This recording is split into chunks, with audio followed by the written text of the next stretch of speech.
It's an honor to be part of this event.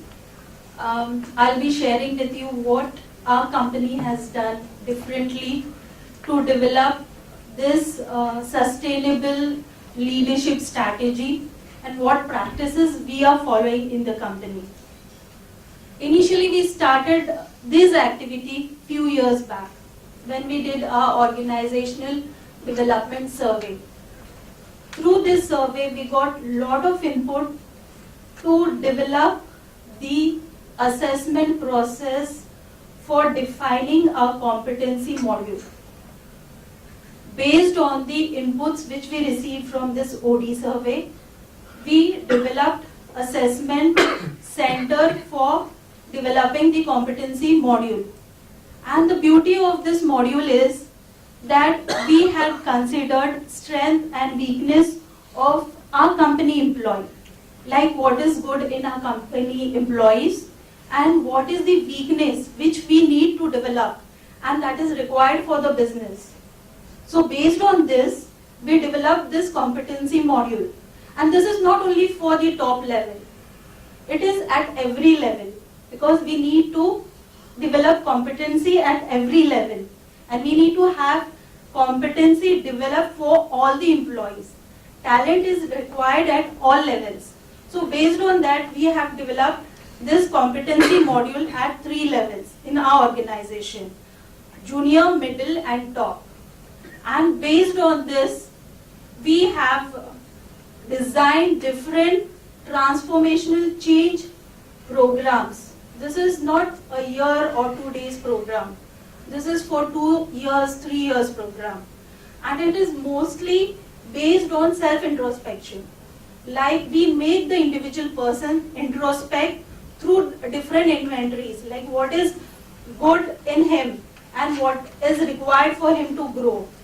So based on that, we give him experiential learning. And we have classroom learning. Based on that, they need to perform on the job. They are assessed through development centers. And then we pick up few ones, say 10% of the employees at every level, so that we can put them to the next level. And we give them opportunity for career growth in the company. So that's how we are developing people at every level.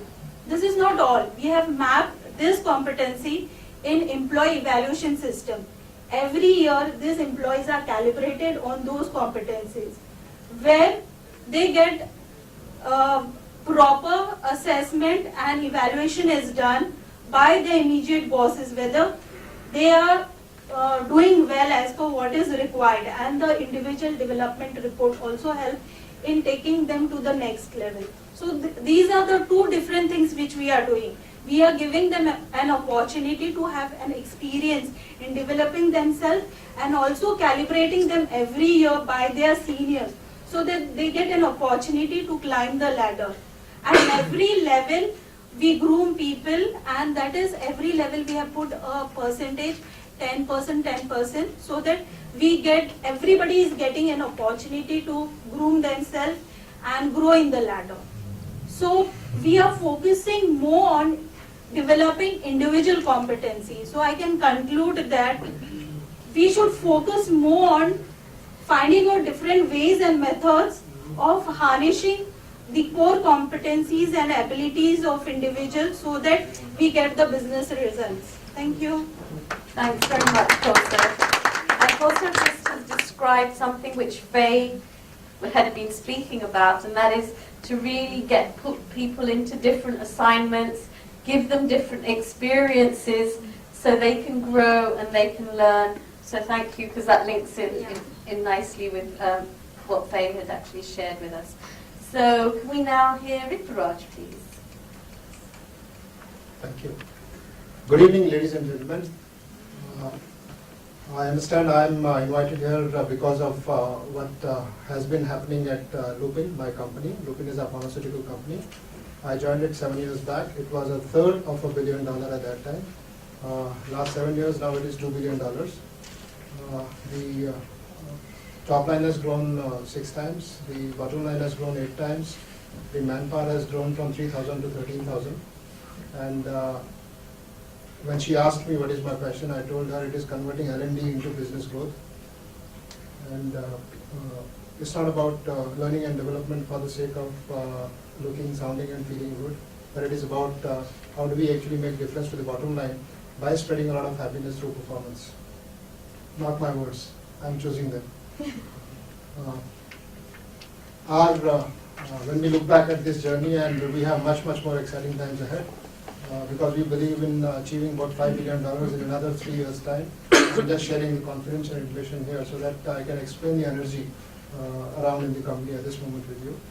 And there are 3 things that the topic being building sustainable leadership strategies for organization development. So the focus is on organization development through leadership strategies. Just a small little understanding which was discussed beautifully earlier by Faye.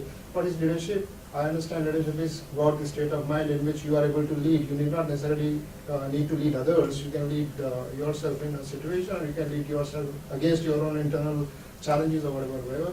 There are 3 things in a nutshell that when we look back at last 7-8 years journey and the core areas that we're going to thrust around for our future energy also. Number 1 is, do we understand these individuals? And the same thing applies at the department level, at the organization level also, in different multiples. Number 1, do we understand about this individual in terms of what are his triggers, his or her triggers?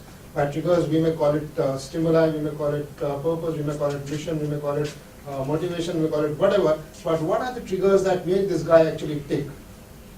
What makes him or her work? Do we understand that enough between manager and employee? Number 2 is, what is it that will help this guy double up his or her ownership and accountability at work? So what is my understanding about what are those things in terms of support, if provided to this person, will help this person double up his or her ownership and accountability?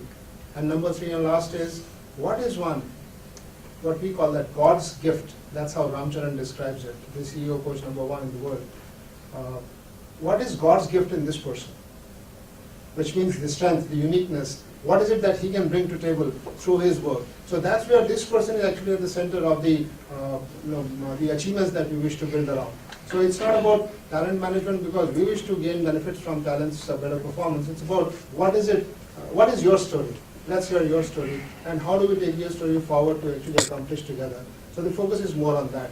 I can share more about specific initiatives where we've been actually using some of these core principles as we go ahead and open the discussion further. Thank you. Thank you, Richard. Thank you very much. We will now hear Surya.